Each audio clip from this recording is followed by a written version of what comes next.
நிறைய பெண்கள் வந்து சீக்கிரமா என்னால கருத்தரிக்க முடியலையே அப்படின்னு சொல்லி ஃபீல் பண்றவங்க இருக்கீங்க, ஃபீல் பண்ணிட்டு இருக்கீங்க. ஸோ இமீடியட்டா நான் வந்து ஹாஸ்பிட்டல் போய் ஏதாவது one night over night miracle மாதிரி பண்ணி நான் பிரெக்னென்ட் ஆயிடணும் அப்படின்னு ஆசைப்படுறவங்களும் இருக்கீங்க. ஆனா உண்மையை தெளிவா புரிஞ்சுக்கோங்க, ஓவர் நைட்ல எந்த மிராக்கலும் பண்ண முடியாது. ஸோ ஹாஸ்பிட்டல் போறதுக்கு முன்னாடி உங்க பாடியை ஃபர்ஸ்ட் நீங்க எவாலுவேட் பண்ணுங்க.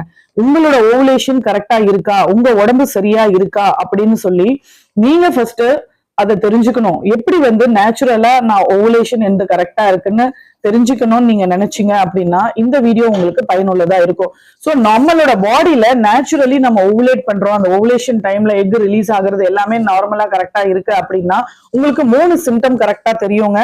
அந்த ஓவுலேஷன் டைம்ல அந்த 14th day of mensuration, okay, அந்த டைம்ல உங்களோட பாடி டெம்பரேச்சர் வந்து அதிகமாகும். உங்களுக்கு ரொம்ப அனல் அடிக்கிற மாதிரி இருக்கும், வேர்த்து கொட்டும், நார்மலா இருக்கிறத விட அதிகமா இருக்கும். நீங்க தெர்மோமீட்டர் வச்சும் செக் பண்ணலாம். That is the first sign. And second sign வந்து உங்களுக்கு வயிற்றுல அடி வயிற்றுல வந்து கிராம்ஸ் மாதிரி வரும், கொஞ்சம் ஹெவினஸ், கிராம்ஸ், லைட்டான பெயின்.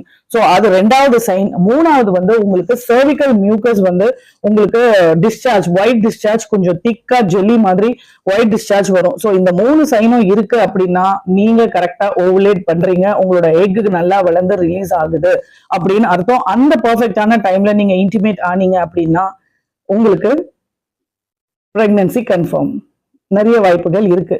ஸோ இந்த மாதிரி நிறைய பிரெக்னன்சி டிப்ஸ் வேணும் அப்படின்னு நினைச்சீங்கன்னா நம்ம சேனலை சப்ஸ்கிரைப் பண்ணிக்கோங்க. பர்சனல் கைடன்ஸ் வேணும், கவுன்சிலிங் வேணும், எனக்கு நிறைய டிப்ஸ் வேணும்னாலும் கிருஷ்ண கர்ப்பிணி கேந்திராவை நீங்க எப்ப வேணா அப்ரோச் பண்ணலாம். என்னோட வாட்ஸ்அப் நம்பரும் நான் போட்டிருக்கேன். நீங்க வந்து எப்ப வேணாலும் நீங்க அப்ரோச் பண்ணி கைடன்ஸ் எடுத்துக்கலாம். So stay happy.